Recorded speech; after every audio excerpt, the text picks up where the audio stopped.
Yo, Winners, Wibu Happiness, gimana nih kabar kalian? Ya, balik lagi sama gue Wibu yang bangga jadi Wibu ini di segmen SKSD. Seberapa kuat sih doi? Nah, di konten SKSD kali ini ya sesuai janji gue kan, gue bakal membahas seberapa kuat Mimori Touka, MC dari Hazure Waku. Tapi ya, perlu diingat, gue membahas ini ya di chapter terakhir dari novelnya ya, bukan manga ataupun animenya. Dan buat sampai ke apa yang ya gue jelasin kali ini ya bakal lama banget gitu. Jangankan anime, manganya aja ketinggalan jauh banget gitu loh sama novelnya. Dan sebelum ke pembahasannya, gue mau kasih tahu dulu nih, lu bisa gabung ke membership Warga Isekai kalau pengen nikmatin konten storytelling dari cerita original buatan gue. Contohnya kayak Isekai no Sere Ansatsu Sago Ujisama ni Naru yang ya udah tamat gitu loh. Terus The Zero Esper dan High School DxD Phantom Ballet yang kalau lu belum nonton, lu bisa nonton dulu kocok secara gratis. Link playlistnya gue taruh di deskripsi. Dan kalau menurut lu ceritanya itu menarik dan ya lu mau dengerin lanjutannya, lu bisa gabung ke membership Warga Isekai. Atau ya kalau lu pengen sekedar dukung gue aja sebagai seorang content creator, ya lu bisa lah gabung ke membership Warga Isekai. Nah, Mimori Touka, MC dari Hazure Waku, secara power sih ya nggak kayak kebanyakan anime isekai yang masuk isekai bakal jadi OP gitu loh. Ya entah langsung OP atau step by step gitu kan. Touka itu cenderung biasa aja gitu loh sebagai MC isekai. Ya emang kalau dilihat dia tuh kayak OP banget gitu loh. Tapi nyatanya Touka itu ya standar aja, nggak OP-OP banget gitu loh. Ya dibilang OP sebenarnya ya OP tapi nggak kebangetan gitu loh OP-nya. Jadi masih ada balancingnya, masih balance gitu loh di antara setiap karakter yang ada di Hazure Waku itu. Bahkan ya Touka sendiri itu masih mungkin banget untuk dibunuh oleh teman sekelasnya sendiri.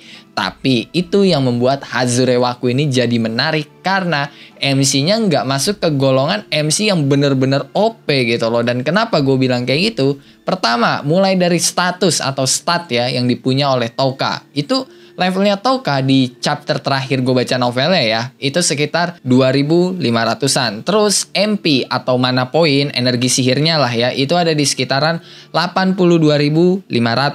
Terus buat HP, maksud gua HP ya, darah, terus attack, terus defense, terus vitality, speed, dan INT itu sama semua tuh ada di angka 7.500. Dan Touka bisa dapet stat kayak gitu awalnya karena dia itu kan dilempar ke reruntuhan pembuangan terus berhasil keluar tuh dari reruntuhan itu.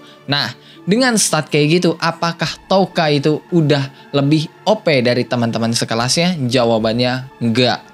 Secara level emang Touka lebih tinggi dibanding teman-teman sekelasnya. Dan MP-nya Touka emang lebih tinggi juga gitu. Maksud gue mana poin dan energi sihir. Ya itu emang Touka yang paling tinggi gitu loh dibandingkan sama teman-teman sekelasnya. Tapi buat stat lainnya kayak attack, defense, INT, speed, dan lain-lain itu sebanding sama pahlawan rank S. Atau mungkin Touka itu ada di bawah beberapa pahlawan rank S gitu loh. Dan hal itu bisa terjadi karena Touka itu pahlawan rank E.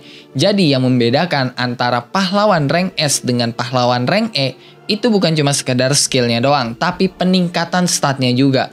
Contohnya, Touka butuh 10 level untuk naikin 1 poin stat. Sedangkan pahlawan rank S cuma butuh 1 level untuk ningkatin 1 poin stat. Jadi beda banget nih. Dari sini udah kelihatan banget jomplangnya gitu loh antara pahlawan rank S dan pahlawan rank E gitu loh. Yang satu butuh 1 level untuk 1 poin, yang satu butuh 10 level untuk 1 poin gitu. Dan ini alasan kenapa level Touka itu jauh lebih tinggi ketimbang teman-teman sekelasnya. Karena Touka butuh level yang tinggi untuk menyamai stat dari pahlawan rank S. Dan itu baru pahlawan rank S loh, belum Dewi Fisis. Kita nggak tahu stat dari Dewi Fisis itu seperti apa gitu loh. Yang jelas pasti lebih rusak ketimbang pahlawan rank S. Nah, stat Touka itu kan menyamai para pahlawan rank S tuh, yang berarti kekuatan fisiknya Touka masuk ke kategori manusia super. Dan hal itu dibuktikan dengan Touka yang bisa menghancurkan batu yang gede gitu loh, atau ya menjebol tembok cuma modal pukulan doang. Terus Touka juga nggak gampang kepukul mundur pas melawan monster-monster rank atas, rank-rank tinggi gitu lah. Gua bilangnya nggak gampang kepukul mundur ya, bukan nggak bisa kepukul mundur nih, beda. Dan kalau dibandingkan sama yang lain, ketahanan Touka ya ada di atas rata-rata ya, menyamai para pahlawan rank S lah. Dan kalau soal kecepatan, bisa dibilang Touka itu kecepatannya ada di supersonic. gerakannya nggak bakal kebaca sama manusia pada umumnya, bahkan ya buat pahlawan rank S sekalipun. Kalau pahlawan rank S-nya itu ya meleng gitu, yang ya langsung wassalam lah kalau meleng gitu loh. Dan itu juga berlaku untuk Touka yang harus was-was juga sama pahlawan rank S atau ya yang lebih tinggi gitu. Karena ya secara stat mereka sama gitu loh. Apalagi Touka punya kelemahan yang fatal banget karena dia nggak punya sensor atau magic sensor untuk merasakan orang lain atau serangan yang akan datang. Jadi Touka itu rentan banget untuk terkena serangan dadakan atau serangan dari penembak jitu. Makanya buat nutupin itu, Touka mempelajari bela diri. Yang ya walaupun dia nggak punya sensor ataupun magic sensor, setidaknya Touka itu bisa merasakan hawa membunuh orang lain. Walaupun ya itu samar-samar lah, nggak jelas banget gitu loh. Cuma ya setidaknya itu menutupi kelemahannya Touka ya, yang sama sekali tidak memiliki sensor gitu. Apalagi di Hazurewaku, sensor itu bakat gitu loh yang nggak bisa dipelajari secara umum. Dan juga bela diri yang Touka pelajari bukan sekedar untuk nutupin kelemahannya masalah sensor tuh, tapi buat nutupin perbedaan stat antara dia sama pahlawan rank S juga. Yang bisa dibilang sekarang itu Touka telah mencapai tingkatan master dalam beberapa bela diri karena ya latihannya yang intens dan pengalaman bertarungnya. Dan bela diri yang dipelajari Touka pertama ada hand to hand combat dan kedua swordsmanship yang Touka pelajari dari Eve dan juga Seras. Tapi ya kalau ngomongin dua bela diri itu, Touka bukan yang terkuat juga karena ada teman sekelas Touka yang jauh lebih kuat kalau soal bela diri gitu loh, yang ya nanti bakal gue jelasin lah pas ngebahas teman-teman sekelas Touka nih. Itu juga kalau lu pada pengen ya, yang ya tulis aja lah di kolom komen lu pengen gue ngebahas teman-teman sekelasnya Touka atau enggak, termasuk ya nasib mereka ke depannya gitu loh. Jadi silakan tulis di kolom komen. Oke, balik lagi. Nah, selain MP atau mana poin ya kan, sebenarnya ada satu hal yang dimana Touka jauh lebih unggul dibanding teman sekelasnya, bahkan dibanding Dewi Fisis itu juga, yaitu kemampuan berpikirnya Touka.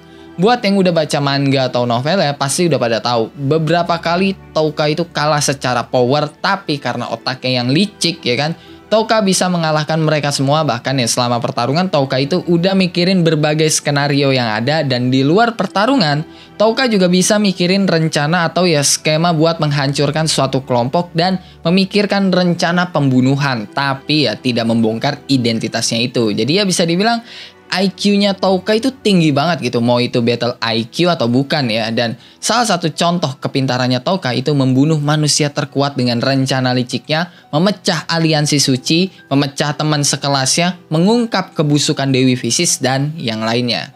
Nah, buat skill lu pasti udah pada tau lah kalau skill yang dipunya sama Touka ya skill debuff. Dan sampai chapter terakhir novelnya ya Touka cuma punya skill debuff doang, karena ya emang skill yang berhubungan sama debuff doang yang bisa diakses oleh Touka, nggak ada yang lain gitu. Jadi ya bisa dibilang skill di Hazurewaku itu udah paten gitu loh. Ya ibarat lu main game RPG ya, kalau skill bawahan lu api, maka ya skill yang bisa dipelajari ya skill yang berhubungan sama api doang, nggak ada yang lain. Dan yang paling diuntungin dari hal kayak gini ya orang yang punya skill bawahan universal. Contohnya kayak misalnya skill sihir, yang berarti ya dia bisa mempelajari semua sihir tanpa terkecuali. Atau ya orang yang punya lebih dari satu skill bakal nguntungin juga gitu. Contohnya kayak Dewi Fisis. Tapi lain cerita kalau melakukan kontrak sama Spirit, kayak beberapa karakter lain tuh. Karena ya mereka yang melakukan kontrak sama Spirit bisa pakai skill yang dimiliki oleh Spirit itu. Cuma balik lagi, sampai chapter terakhir dari novelnya Touka tidak melakukan kontrak sama suatu roh. Makanya sampai sekarang skillnya Touka ya skill debuff doang. Dan ya entahlah, mungkin Touka belum dapat Spirit yang cocok, atau ya dia emang gak punya bakat aja buat melakukan kontrak sama Spirit. Nah, alasan Touka dibuang sama Dewi Fisis itu kan karena Touka pahlawan rank E tuh, yang dimana ya pahlawan rank E selain susah buat ningkatin stat, harusnya juga susah untuk membuka skill bawaan mereka. Tapi sejak awal datang ke Isekai, Touka kan udah membuka skill bawaannya tuh, yaitu debuff. Yang lu bisa lihat sebelum Touka dibuang, dia nyerang Dewi Fisis pakai debuff kan, yang ya nggak mempan itu loh, karena ya Dewi Fisis punya skill anti dispel. Nah, walaupun Dewi Fisis tahu nih ya Touka udah ngebuka skill bawaannya karena dia ngelihat sendiri gitu Touka make debuff, Dewi Fisis itu tetap membuang Touka, dan itu dikarenakan ya sihir debuff masuknya ke kategori skill umum yang bisa dipelajari siapa aja. Jadi di Hazurewaku itu ada dua jenis skill, yaitu skill bawaan atau ya skill khusus gitu, dan skill umum yang bisa dipelajari siapapun. Dan yang masuk ke kategori skill umum itu ada sihir healing, recovery, sihir buff, dan sihir debuff.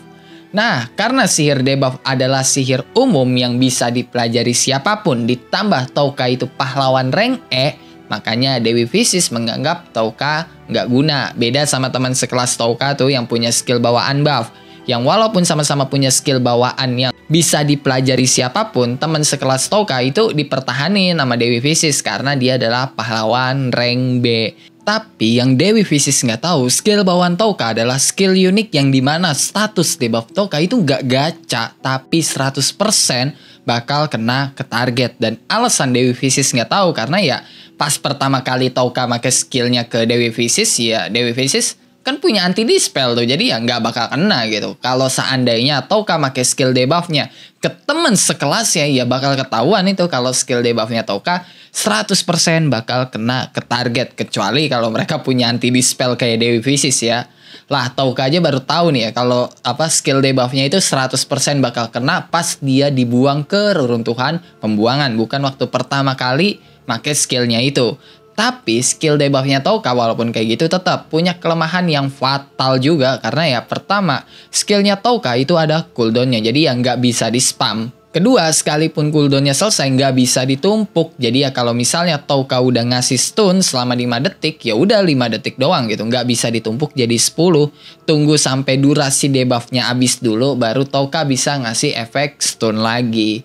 Selain gak bisa ditumpuk, targetnya Touka itu juga harus ada di jangkauan matanya tuh, yang sekalipun jauh banget ya, kalau Touka bisa melihat orang itu ya bisa dikasih debuff. Cuma masalahnya kalau orang itu dekat, gak kelihatan, entah targetnya itu punya skill invisible atau ya terhalang suatu benda, maka ya Touka gak bisa ngasih efek debuff ke targetnya itu. Ditambah buat beberapa skill debuffnya Touka itu Touka harus mengarahkan tangannya dulu tuh ke target yang ingin dia tuju, baru skill debuffnya itu bakal aktif. Bukan dari mikirin targetnya doang, jadi ya harus ada actionnya gitu. Nah, kelemahan yang fatal kayak gitu jelas skill debuffnya Touka nggak bakal guna kalau yang punya bukan Touka yang bisa membaca gerakan orang lain dan mikirin skenario selama pertempuran. Dan sejauh yang gue baca novelnya, Touka itu telah membuka 7 sihir atau 7 skill dari skill debuff. Yang pertama, Paralyze, yang melumpuhkan gitulah, yang dimana ini beda dari Paralyze pada umumnya. Karena kayak gue bilang tadi, skill debuffnya Touka salah satu dari skill unik, dan Paralyze-nya Touka sampai bisa untuk memberikan efek kerusakan pada targetnya, yang kalau targetnya melawan selama durasi Paralyze itu ya bakal terus menerima kerusakan gitu. Jadi ya kayak corrosion gitu, walaupun bukan corrosion, jadi kayak Paralyze digabung sama corrosion, dan durasinya juga lama banget cuy, 1 jam. Gila, coba lu bayangin lu main game kena Paralyze 1 jam, itu rusak bangke. Apalagi targetnya nggak cuma 1 orang, tapi AOE, area of effect gitu loh. Touka bisa ngasih efek Paralyze ke 80 orang sekaligus. Nah, terus sihir debuff keduanya Touka adalah Poison atau racun. Dan Touka itu mampu tuh mengatur tingkat poisonnya sesuka hati. Jadi ya kalau dia pengen racunnya itu mematikan, bisa. Kalau pengen racunnya jadi bahan penyiksaan doang, juga bisa. Ditambah racun dari Touka ini 100% bakal kena. Dan kalau misalnya nih ya, Touka udah nargetin targetnya itu sampai mati, maka poisonnya Touka itu bakal terus ada tuh, bakal terus aktif ya sampai targetnya mati gitu. Tapi waktu yang dibutuhkan itu cukup lama. Dan untuk menghilangkan poisonnya Touka itu cuma ada 2 cara. 1, Touka sendiri yang melepaskan. Kedua, sihir atau skill penghilang poison yang levelnya harus lebih tinggi dari poison Touka itu sendiri. Dan ya poisonnya Touka itu AOE ya. Jadi ya bukan kena ke 1 orang doang tuh, tapi juga bisa sampai kena ke 20 orang atau lebih. Nah, sihir poisonnya Touka itu biasanya dikombo tuh sama debuff sleep yang menyebabkan lawannya itu tertidur. Jadi ya lawannya itu nggak bisa melepaskan efek potionnya Touka, karena ya durasi dari efek sleepnya Touka itu sekitar 1 jam, dan Touka bisa memberikan efek sleep itu ke 20 orang sekaligus. Terus Touka juga punya debuff dark yang membuat pandangan orang lain terganggu atau ya sampai nggak bisa melihat gitulah, yang biasanya Touka pakai untuk penyiksaan. Nah, debuff lain dari Touka adalah Berserk yang bisa membuat orang lain mengamuk, dan Touka bisa mengendalikan amukannya itu termasuk mengendalikan orang yang lagi kena efek Berserknya itu. Dan salah satu debuff Touka yang paling broken adalah Freeze, dan sesuai namanya, skill ini memungkinkan Touka untuk membekukan targetnya sampai 300 hari dan gak ada yang bisa mecahin atau ngancurin es dari freeze-nya Touka itu. Bahkan Touka sendiri gak bisa nge-cancel atau ngancurin esnya itu gitu loh. Dan target maksimal dari freeze Touka sekitar 3 orang. Dan terakhir adalah debuff slow, yang dimana ya Touka bisa memberikan efek slow kepada lawannya secara AoE. Dan gak ada batas maksimal dari targetnya ya, yang intinya selama orang yang dianggap musuh oleh Touka masuk dalam radius slow-nya Touka, maka ya orang itu bakal kena efek slow dari Touka. Dan slow dari Touka itu ya biasanya dipakai untuk dikombo dengan teknik bela dirinya atau buat pelarian. Dan durasi dari slow-nya Touka itu bukan berdasarkan waktu tuh, tapi dari MP atau mana poinnya Touka. Jadi kalau di buff slow-nya Touka udah menghabiskan sekitar 5000 MP, 5000 mana gitu loh, maka efek slow-nya Touka itu bakal hilang dan bakal masuk ke kondisi cooldown. Dan ya gue mau kasih tahu terakhir, Touka itu punya Pigmaru, yang dimana Pigmaru itu bisa dikombo sama Touka untuk menjadi ya tangan tambahannya Touka gitu loh, buat memberikan efek kepada beberapa target sekaligus. Dan oke lah, cukup sampai di sini buat SKSD Memori Touka kali ini. Gimana nih cuy, menurut lu pada bagus atau tidak? Coba tulis di dalam kolom komentar. Kalau lu punya pertanyaan, saran, requestan atau bacotan-bacotan gak penting, lu pada lu bisa tulis di dalam kolom komentar. Kalau lu suka sama video kali ini, lu bisa tekan tombol like. Kalau lu gak suka, lu juga boleh dislike. Gue gak maksa lu kocok buat nekan tombol like. Dan jangan lupa ngopi hari ini. Sampai jumpa di video selanjutnya, and bye-bye.